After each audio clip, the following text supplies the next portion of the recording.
ವಿಪರೀತ ಒತ್ತಡದ ಬದುಕು, ಪೌಷ್ಟಿಕ ಆಹಾರದ ಕೊರತೆಯಿಂದ ಶುಗರ್, ಬಿಪಿ, ಬೊಜ್ಜು, ಗ್ಯಾಸ್ಟ್ರಿಕ್ ನಂತಹ ಆರೋಗ್ಯ ಸಮಸ್ಯೆ. ಹೆಚ್ಚು ಪೋಷಕಾಂಶಯುಕ್ತ ಆಹಾರ ಮತ್ತು ಸಿರಿಧಾನ್ಯಗಳೇ ಇದಕ್ಕೆ ಪರಿಹಾರ. ಮಿಲ್ಲೆಟ್ಸ್ ಚೂರ್ಣಂ ಇಂದಿನ ವೇಗದ ಬದುಕಿಗೆ ಪುರಾತನ ಪೋಷಣೆಯ ಶಕ್ತಿ. ಇದು ಸಿರಿಧಾನ್ಯ, ಡ್ರೈ ಫ್ರೂಟ್ಸ್, ಮೊಳಕೆ ಕಾಳುಗಳು, ಧಾನ್ಯ ಮತ್ತು ಸೀಡ್ಸ್ ಇಂದ ಸಮೃದ್ಧವಾಗಿದೆ. ಬನ್ನಿ ಮತ್ತೆ ಸಾಂಪ್ರದಾಯಿಕ ಸಿರಿಧಾನ್ಯಗಳಿಗೆ ಮರಳೋಣ. ಆರ್ಡರ್ ಮಾಡಲು ಡಿಸ್ಕ್ರಿಪ್ಷನ್ ಬಾಕ್ಸ್ ಮತ್ತು ಪಿನ್ಡ್ ಕಾಮೆಂಟ್ ನಲ್ಲಿ ಲಿಂಕ್ ಇದೆ. ಬಂಧುಗಳೇ ನಮಸ್ಕಾರ, ಹೇಗಿದ್ರೆ ನೀವೆಲ್ಲರೂ? ನಾನು ಸುಬ್ರಹ್ಮಣ್ಯ ಎಸ್ ಹಂಡಿಗೆ. ಬಂಧುಗಳೇ, ಮತ್ತೊಂದು ಚುನಾವಣೆ ಇಡೀ ದೇಶಾದ್ಯಂತ ಭಾರಿ ಕುತೂಹಲ ಮೂಡಿಸಿತ್ತು. ದೇಶದ ಬೇರೆ ಬೇರೆ ಭಾಗಗಳ ಜೊತೆಗೆ ನಮ್ಮ ರಾಜ್ಯದಲ್ಲೂ ಕೂಡ ಚುನಾವಣಾ ಫಲಿತಾಂಶಕ್ಕೆ ಸಂಬಂಧಪಟ್ಟ ಹಾಗೆ ಕುತೂಹಲ ಇತ್ತು. ನಮ್ಮ ರಾಜ್ಯದ ಮಾಧ್ಯಮಗಳಲ್ಲೂ ಕೂಡ ಬೆಳಿಗ್ಗೆಯಿಂದ ಆ ಚುನಾವಣೆಗೆ ಸಂಬಂಧಪಟ್ಟ ಹಾಗೆ ವರದಿಯನ್ನ ಬಿತ್ತರಿಸಲಾಗಿತ್ತು. ಯಾವ ಚುನಾವಣೆ ಅಂದರೆ BMC ಎಲೆಕ್ಷನ್, ಅಂದರೆ ಬೃಹನ್ ಮುಂಬೈ ಪಾಲಿಕೆ. ನಮ್ಮಲ್ಲಿ ಹಿಂದೆ BBMP ಇತ್ತಲ್ಲ ಬೆಂಗಳೂರಿನಲ್ಲಿ, ಅದೀಗ GBA ಆಗಿದೆಯಲ್ಲ, ಅದೇ ಮಾದರಿಯಲ್ಲಿ ಮುಂಬೈನಲ್ಲಿ ಬೃಹನ್ ಮುಂಬೈ ಪಾಲಿಕೆ ಅಂತ ಹೇಳಿ ಕರಿತೀವಿ. ಮುಂಬೈ ಚುನಾವಣೆ ಯಾಕೆ ಅಷ್ಟು ಗಮನ ಸೆಳೆಯುತ್ತೆ ಅಂದರೆ, ನಿಮ್ಮೆಲ್ರಿಗೂ ಕೂಡ ಗೊತ್ತಿರುವ ಹಾಗೆ ಮುಂಬೈನ ಪಾಲಿಕೆಯನ್ನ ಏಷ್ಯಾದಲ್ಲೇ ಅತಿ ಶ್ರೀಮಂತ ಪಾಲಿಕೆ ಅಂತ ಕರಿತೀವಿ. ಇನ್ನು ಮುಂಬೈ ನಗರದ ಬಗ್ಗೆ ನಿಮ್ಮೆಲ್ರಿಗೂ ಕೂಡ ಗೊತ್ತಾ ಇದೆ. ವಾಣಿಜ್ಯ ನಗರಿ ಅಂತೀವಿ, ಆರ್ಥಿಕ ನಗರ ಅಂತ ಹೇಳಿ ಕರಿತೀವಿ. ಅದೆಷ್ಟೋ ಮಂದಿ ಅಲ್ಲಿ ಹೋಗಿ ಬದುಕನ್ನ ಕಟ್ಕೊಂಡಿದ್ದಾರೆ. ಅಂತಹ ಮುಂಬೈಯನ್ನ ಆಳುವವರು ಯಾರು ಅನ್ನೋದು ಬಹಳ ಪ್ರಮುಖ ವಿಚಾರ ಆಗತ್ತೆ. ಅಂತಿಮವಾಗಿ ನಿನ್ನೆ ಚುನಾವಣೆ ನಡೀತು. ಇವತ್ತು ಫಲಿತಾಂಶ ಹೊರಬಿದ್ದಿದೆ. ಬಿಜೆಪಿ ನಿರೀಕ್ಷೆ ಮಾಡಿದ ರೀತಿಯಲ್ಲಿ, ಯಾಕೆ ನಿರೀಕ್ಷೆ ಎನ್ನುವಂತ ಪದವನ್ನ ಬಳಸ್ತಾ ಇದ್ದೀನಿ ಅಂದ್ರೆ, ಎಕ್ಸಿಟ್ ಪೋಲ್ನ ಭವಿಷ್ಯ ಬಂದಿತ್ತು. ಅದೇ ಪ್ರಕಾರವಾಗಿ ಬಿಜೆಪಿ ಇದೀಗ ಪ್ರಚಂಡ ಗೆಲುವನ್ನ ಸಾಧಿಸಿದೆ. ಒಂದು ಕಡೆಯಿಂದ ಕಾಂಗ್ರೆಸ್ಗೂ ಮುಖಭಂಗ ಆಗಿದೆ, ಮತ್ತೊಂದು ಕಡೆಯಿಂದ ಈ ಶಿವಸೇನೆಯಲ್ಲಿ ಈ ರಾಜ್ ಠಾಕ್ರೆ, ಅದೇ ರೀತಿಯಾಗಿ ಉದ್ಧವ್ ಠಾಕ್ರೆ ಸಹೋದರರು ಅವರಿಬ್ರು ಕೂಡ ಅವರು ಒಂದಾಗಿದ್ರು ಬರೋಬ್ಬರಿ 20 ವರ್ಷಗಳ ಬಳಿಕ. ಆದರೆ ಅವರು ಮ್ಯಾಜಿಕ್ ಮಾಡುವಲ್ಲಿ ಫೇಲ್ಯೂರ್ ಆಗಿದ್ದಾರೆ. ಅವರಿಗೂ ಕೂಡ ಒಂದು ರೀತಿಯಲ್ಲಿ ಮುಖಭಂಗ ಆಗಿದೆ. ಬರೋಬ್ಬರಿ 30 ವರ್ಷಗಳ ಬಳಿಕ ಬಿಜೆಪಿಯಲ್ಲಿ ಪೂರ್ಣ ಪ್ರಮಾಣದಲ್ಲಿ ಅಧಿಕಾರವನ್ನು ಹಿಡಿತಾ ಇದೆ. ಅದೇ ರೀತಿಯಾಗಿ ಬಿಜೆಪಿ ಮೇಯರ್ ಒಬ್ರು ಆಯ್ಕೆಯಾಗುವಂತ ಸಾಧ್ಯತೆ ಇದೆ ಎನ್ನುವಂತ ವಿಶ್ಲೇಷಣೆಗಳೆಲ್ಲವೂ ಕೂಡ ಇದೀಗ ನಡೀತಾ ಇದೆ. ಹಾಗೆ ಇನ್ನೊಂದಷ್ಟು ಹೈಲೈಟ್ಸ್ ಅನ್ನ ಹೇಳಿ ಅದಾದ ಬಳಿಕ ನಾನು ಫಲಿತಾಂಶದ ವಿಚಾರಕ್ಕೆ ಬರ್ತೀನಿ. ಹೈಲೈಟ್ಸ್ ಗಳನ್ನ ಗಮನಿಸ್ತಾ ಹೋಗೋದಾದ್ರೆ, ಇನ್ನೊಂದಷ್ಟು ವಿಚಾರಗಳೀಗ ಗಮನ ಸೆಳೆದಿತ್ತು. ಅಲ್ಲಿ ನಗರ ಪಾಲಿಕೆಯಲ್ಲಿ ಈ ಚುನಾವಣೆಯಲ್ಲೂ ಕೂಡ ನಡೀತಲ್ಲ ಮಹಾರಾಷ್ಟ್ರದಲ್ಲಿ, ಅಲ್ಲಿ ಒಂದು ಕಡೆ ಕಾಂಗ್ರೆಸ್ ಮತ್ತೆ ಬಿಜೆಪಿ ಮೈತ್ರಿ ಮಾಡ್ಕೊಂಡು ಬಿಟ್ಟಿದ್ರು.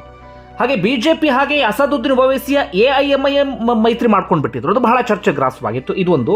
ಹಾಗೆ ಚುನಾವಣಾ ಫಲಿತಾಂಶದಲ್ಲಿ ಮತ್ತೊಂದು ಹೈಲೈಟ್ ಪಾಯಿಂಟ್ ಏನಪ್ಪಾ ಅಂದ್ರೆ, ಗೌರಿ ಲಂಕೇಶ್ ಹತ್ಯೆ ಆರೋಪಿ ಇದೀಗ ಒಂದು ವಾರ್ಡ್ನಲ್ಲಿ ಭರ್ಜರಿಯಾದಂಥ ಗೆಲುವನ್ನು ಸಾಧಿಸಿಬಿಟ್ಟಿದ್ದಾರೆ. ಒಟ್ಟಾರೆಯಾಗಿ ಇದೀಗ ಚುನಾವಣಾ ಫಲಿತಾಂಶದ ವಿಚಾರಕ್ಕೆ ಬರ್ತಾ ಹೋಗ್ತೀನಿ, ವಿವರವಾಗಿ ವಿವರಿಸ್ತಾ ಹೋಗ್ತೀನಿ. ಏನೇನು ಹಿಂದಿನ ಫಲಿತಾಂಶ ಹೇಗಿತ್ತು, ಈಗ ಬಂದಿರುವಂಥ ಫಲಿತಾಂಶ ಏನು ಎತ್ತ ಅಂತ ಹೇಳಿ. ಬಂಧುಗಳೇ, BMCಗೆ 2017ರಲ್ಲಿ ಕೊನೆಯ ಬಾರಿಗೆ ಚುನಾವಣೆ ನಡೆದಿತ್ತು.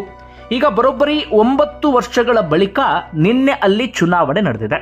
ಸುದೀರ್ಘ ಅವಧಿಯಿಂದ ಮುಂಬೈಯನ್ನ ಅಥವಾ ಮುಂಬೈ ಆಳ್ವಿಕೆಯನ್ನ ಹಿಡಿತದಲ್ಲಿ ಇಟ್ಕೊಂಡಿದ್ಯಾರು ಅಂದ್ರೆ ಅದು ಶಿವಸೇನೆ.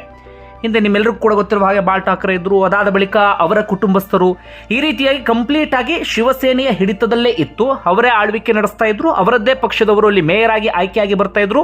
ಸುದೀರ್ಘ ವರ್ಷದಿಂದಲೂ ಕೂಡ ಇಡೀ ಮುಂಬೈ ನಗರಿ ಅಂದ್ರೆ ವಾಣಿಜ್ಯ ನಗರಿ ಅವರ ಆಳ್ವಿಕೆಯಲ್ಲಿಯೇ ಇತ್ತು. ಹೀಗಾಗಿ ಈ ಬಾರಿ ಫಲಿತಾಂಶ ಏನಾಗಬಹುದು ಎನ್ನುವಂತ ಕುತೂಹಲ ಮೂಡಿತ್ತು.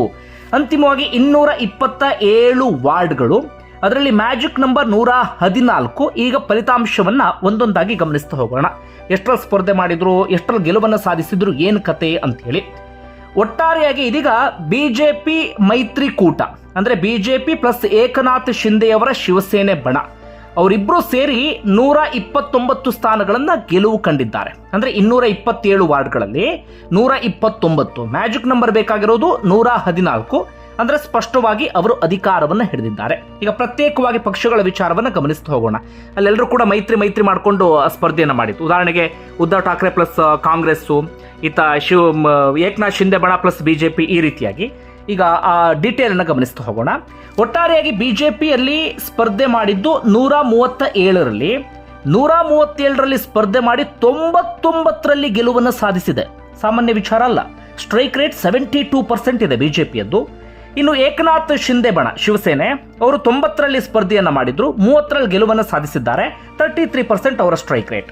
ಇನ್ನು ಶಿವಸೇನೆ ಉದ್ಧವ್ ಠಾಕ್ರೆ ಬಣ 163ರಲ್ಲಿ ಸ್ಪರ್ಧೆಯನ್ನ ಮಾಡಿದ್ರು, 63ರಲ್ಲಿ ಗೆಲುವನ್ನು ಸಾಧಿಸಿದ್ದಾರೆ. 38% ಅವರ ಸ್ಟ್ರೈಕ್ ರೇಟ್ ಇದೆ. ಇನ್ನು MNS ರಾಜ್ ಠಾಕ್ರೆ ಅವರ ಪಕ್ಷ 52ರಲ್ಲಿ ಸ್ಪರ್ಧೆ ಮಾಡಿದ್ರು, 9ರಲ್ಲಿ ಗೆಲುವನ್ನು ಸಾಧಿಸಿದ್ದಾರೆ, 15% ಸ್ಟ್ರೈಕ್ ರೇಟು. ಇನ್ನು ಕಾಂಗ್ರೆಸ್ ವಿಚಾರಕ್ಕೆ ಬಂದರೆ 143ರಲ್ಲಿ ಅವರು ಸ್ಪರ್ಧೆಯನ್ನ ಮಾಡಿದ್ರು, ಅವರು ಗೆಲುವನ್ನು ಸಾಧಿಸಿದ್ದು ಕೇವಲ 15ರಲ್ಲಿ ಮಾತ್ರ, ಸ್ಟ್ರೈಕ್ ರೇಟ್ ಕೇವಲ 10% ಮಾತ್ರ. ಇನ್ನು NCP 90ರಲ್ಲಿ ಸ್ಪರ್ಧೆ ಮಾಡಿದ್ರು, ಕೇವಲ 2ರಲ್ಲಿ ಮಾತ್ರ ಅವರು ಗೆಲುವನ್ನು ಸಾಧಿಸಿದ್ದಾರೆ, ಸ್ಟ್ರೈಕ್ ರೇಟ್ ತೀರಾ ಕಳಪೆ 2% ಮಾತ್ರ. ಇದು BMS ಎಲೆಕ್ಷನ್ಗೆ ಸಂಬಂಧಪಟ್ಟ ಹಾಗೆ, ಅಂದರೆ ಬೃಹನ್ ಮುಂಬೈ ಪಾಲಿಕೆಗೆ ಸಂಬಂಧಪಟ್ಟ ಹಾಗೆ.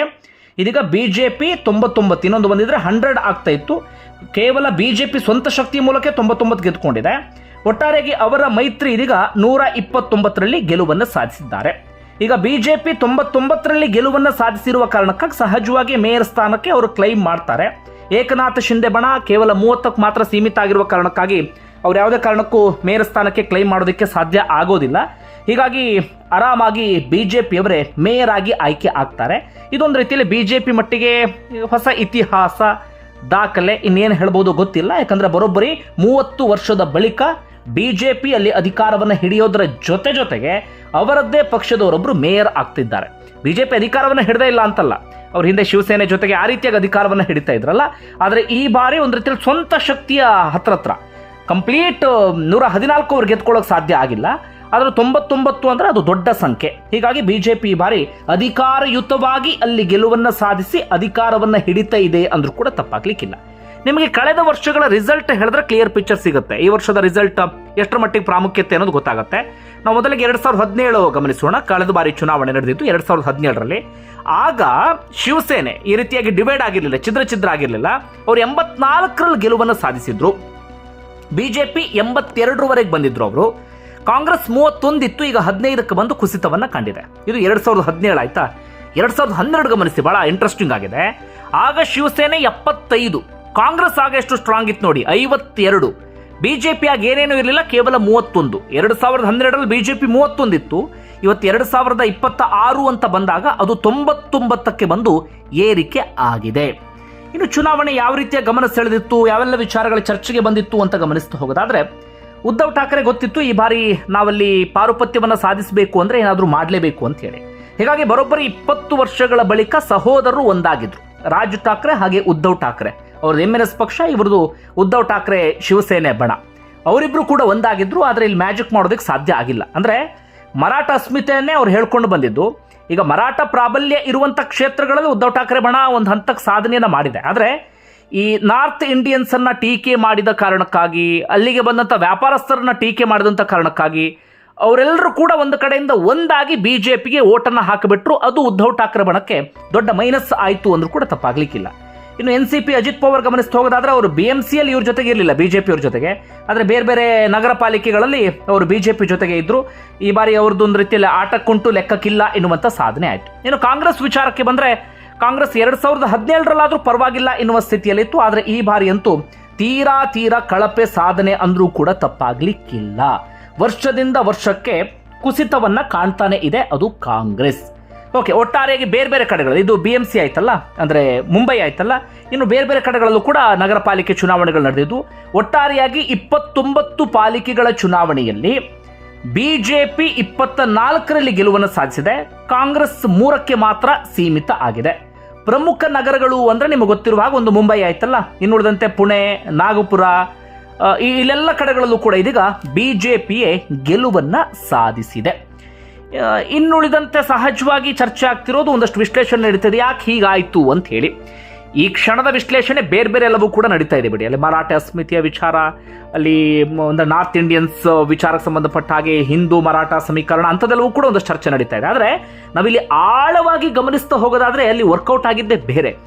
ಅಂದರೆ BJP ಇಲ್ಲಿ ಸುದೀರ್ಘ ಅವಧಿಯವರೆಗೆ ಅಲ್ಲಿ ಬೆಳೆಯನ್ನ ಬೆಳೆಯೋದಿಕ್ಕೆ ಹಿಂದಿನಿಂದಲೂ ಕೂಡ ಪ್ಲಾನ್ ಮಾಡ್ಕೊಂಡು ಬಂದಿತ್ತು.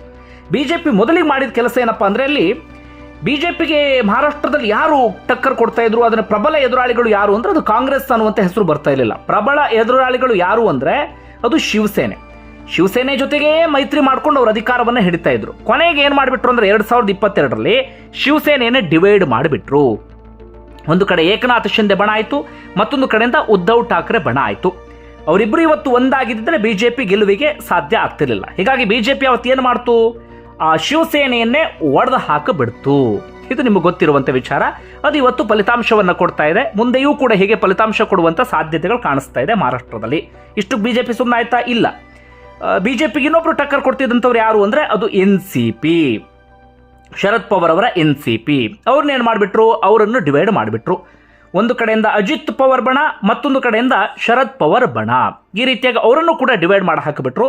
ಹೀಗಾಗಿ ಆ ಫಲಿತಾಂಶವನ್ನು ಕೂಡ ಬಿಜೆಪಿ ಇವತ್ತು ಅಂದರೆ ಆ ರುಚಿಯನ್ನು ಅಥವಾ ಏನೋ ಒಂದನ್ನು ಬಿಜೆಪಿ ಇವತ್ತು ಅನುಭವಿಸ್ತಾ ಇದೆ. ಉದ್ಧವ್ ಠಾಕ್ರೆ ಬಣ ಕಾಂಗ್ರೆಸ್ ಜೊತೆಗೆ ಹೋದರೆ, ಈತ ಶರದ್ ಪವಾರ್ ಬಣ ಕಾಂಗ್ರೆಸ್ ಜೊತೆಗೆ ಹೋದರು. ಏಕನಾಥ್ ಶಿಂದೆ ಬಣ, ಅಜಿತ್ ಪವಾರ್ ಬಣ ಇವರೆಲ್ಲರೂ ಕೂಡ ಬಿಜೆಪಿ ಜೊತೆಗೆ ಹೋಗಿಬಿಟ್ರು. ಒಟ್ಟಾರೆಯಾಗಿ ಮಹಾರಾಷ್ಟ್ರದಲ್ಲಿ ಟಕ್ಕರ್ ಕೊಡ್ತಾ ಇದ್ದಂತಹ ಆ ಸ್ಥಳೀಯ ಪಕ್ಷಗಳನ್ನು ಒಡೆದು ಹಾಕಿದರ ಪರಿಣಾಮ ಬಿಜೆಪಿಗೆ ಸುದೀರ್ಘ ಅವಧಿಯವರೆಗೂ ಕೂಡ ಒಳ್ಳೆ ಫಲಿತಾಂಶ ಸಿಗುವಂಥ ಲಕ್ಷಣಗಳು ಕಾಣಿಸ್ತಾ ಇದೆ. ಇದನ್ನು ಸರಿನಾ ತಪ್ಪ, ರಾಜಕೀಯನ ಏನನ್ನಬೇಕು ಅದು ನಿಮಗೆ ಬಿಟ್ಟಂಥ ವಿಚಾರ. ಇನ್ನುಳಿದಂತೆ ಗಮನ ಸೆಳೆದಂಥ ಸಂಗತಿ ಅಂದರೆ, ನಗರ ಪಾಲಿಕೆಯಲ್ಲಿ ಅಂಬರ್ನಾಥ್ ಎನ್ನುವಂಥ ಪಾಲಿಕೆಯಲ್ಲಿ ಕಾಂಗ್ರೆಸ್ ಮತ್ತು ಬಿಜೆಪಿನೇ ಮೈತ್ರಿ ಮಾಡ್ಕೊಂಡು ಬಿಟ್ಟಿದ್ರು. ಆಗ ಕಾಂಗ್ರೆಸ್ನವ್ರು ಏನು ಮಾಡಿಬಿಟ್ರು, ಸಿಟ್ಟಿಗೆದ್ದು ಯಾಕೆ ನಮಗೆ ತಿಳಿಸ್ತೆ, ನೀವೇ ಮೈತ್ರಿ ಮಾಡ್ಕೊಂಡು ಬಿಟ್ರಿ, ನಮ್ಮ ವಿರುದ್ಧ ಎದುರಾಳಿಗಳಿಂದ ಮೈತ್ರಿ ಮಾಡ್ಕೊಂಡು ಬಿಟ್ರಲ್ಲ ಅಂತೇಳಿ ಒಂದಷ್ಟು ಚರ್ಚೆ ಎಲ್ಲವೂ ಕೂಡ ಆಗಿತ್ತು. ಅದು ರಾಷ್ಟ್ರ ಮಟ್ಟದಲ್ಲಿ ಚರ್ಚೆ ಆದಂಥ ವಿಚಾರ ಬಿಡಿ. ಯಾರು ಮೈತ್ರಿ ಮಾಡ್ಕೊಂಡ್ರೆ ಇವರು ಮೈತ್ರಿ ಆಗೋಕ್ಕೆ ಸಾಧ್ಯ ಇಲ್ಲ ಅಂತಿದ್ರು. ಅದರ ಅಧಿಕಾರಕ್ಕೋಸ್ಕರ ಅವರು ಮೈತ್ರಿ ಮಾಡ್ಕೊಂಡು ಬಿಟ್ಟಿದ್ರಲ್ಲ. ಕಾಂಗ್ರೆಸ್ನವ್ರು ಏನು ಮಾಡಿಬಿಟ್ರು ಅಂದರೆ 12 ಕಾರ್ಪೊರೇಟರ್ಗಳನ್ನು ಅಮಾನತು ಮಾಡಿಬಿಟ್ರು. ನೀವು ಮೈತ್ರಿ ಮಾಡ್ಕೊಂಡು ಸರಿ ಇಲ್ಲ ಅಂತೇಳಿ. ಬಿಜೆಪಿ ಏನು ಮಾಡಿಬಿಡ್ತು, ಕಾಂಗ್ರೆಸ್ಸಿಂದ ಅಮಾನತುಗೊಂಡಂಥ 12 ಕಾರ್ಪೊರೇಟರ್ಗಳನ್ನು ಬಿಜೆಪಿಗೆ ಸೆಳ್ಕೊಂಡು ಬಿಡ್ತು. ಅಂದರೆ ಬಿಜೆಪಿಯ ರಾಜಕಾರಣ ಹೇಗಿರುತ್ತೆ, ಬಿಜೆಪಿ ಲೆಕ್ಕಾಚಾರ ಹೇಗಿರುತ್ತೆ ಅನ್ನೋದಕ್ಕೆ ಇದೊಂದು ಬೆಸ್ಟ್ ಉದಾಹರಣೆ. ಹಾಗೆ ಇನ್ನೊಂದು ಕಡೆಯಲ್ಲಿ ಅಸಾದುದ್ದೀನ್ ಓವೈಸಿಯ ಪಕ್ಷದ ಜೊತೆಗೂ ಕೂಡ ಬಿಜೆಪಿ ಮೈತ್ರಿ ಮಾಡ್ಕೊಂಡಿತ್ತು. ಅದು ಕೂಡ ಬಹಳ ಗಮನ ಸೆಳೆದಿತ್ತು. ಅದಾದ ಬಳಿಕ ಆ ಮೈತ್ರಿಯು ಕೂಡ ಕ್ಯಾನ್ಸಲ್ ಆಯಿತು ಬಿಡಿ.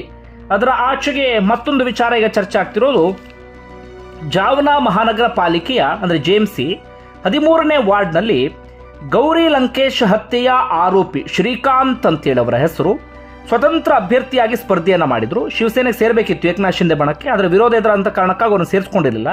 ಹೀಗಾಗಿ ಸ್ವತಂತ್ರವಾಗಿ ಸ್ಪರ್ಧೆಯನ್ನು ಮಾಡಿದ್ರು. ಆದರೆ ಏಕನಾಥ್ ಶಿಂದೆ ಬಣದಿಂದ ಯಾವುದೇ ಅಭ್ಯರ್ಥಿಗಳು ಕೂಡ ಅಲ್ಲಿ ಇರಲಿಲ್ಲ. ಅಂದರೆ ಪರೋಕ್ಷವಾಗಿ ಇವರಿಗೆ ಸಪೋರ್ಟ್ ಮಾಡಿದ್ರು. ಅವರು ಇದೀಗ ಪ್ರಚಂಡ ಗೆಲುವನ್ನು ಸಾಧಿಸಿದ್ದಾರೆ. 2017ರಲ್ಲಿ ಗೌರಿ ಲಂಕೇಶ್ ಹತ್ಯೆ ಆಗಿತ್ತು. 24ರವರೆಗೂ ಇವರು ಜೈಲಲ್ಲಿದ್ದರು. ಹೈಕೋರ್ಟ್ ಜಾಮೀನನ್ನು ಕೊಟ್ಟಿದ್ದು 24ರಲ್ಲಿ. ಕೊನೆಗೆ ಚುನಾವಣೆಗೆ ಸ್ಪರ್ಧೆ ಮಾಡಿ ಗೆಲುವನ್ನು ಕಂಡಿದ್ದಾರೆ. ಒಟ್ಟಾರೆ ನಿಮ್ಗೆ ಏನಿಸುತ್ತೆ ಕಮೆಂಟ್ ಬಾಕ್ಸಲ್ಲಿ ಮೆನ್ಷನ್ ಮಾಡಿ. ಧನ್ಯವಾದ.